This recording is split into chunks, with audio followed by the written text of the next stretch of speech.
Hey guys, welcome to Digit.in, and LG has launched the new V30S ThinQ smartphone at MWC 2018, which is an upgraded or rather updated version of the previously launched V30. The smartphone has 6 GB of RAM and 128 GB of storage and runs on the Snapdragon 835 platform. There are no other changes to the hardware front and everything remains the same as what we saw on the V30. The V30S ThinQ features the new Q lens, which allows users to point the camera at an object, and once the AI recognizes, users can buy it from a linked online store. The ThinQ branding refers to the new AI features which are a part of the camera app.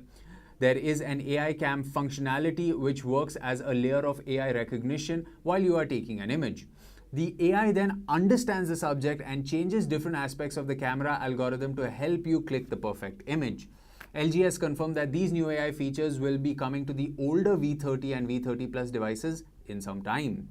The newer devices also offer a new bright mode for low light camera performance, which is also slated to arrive on the older V30 and V30 Plus as well.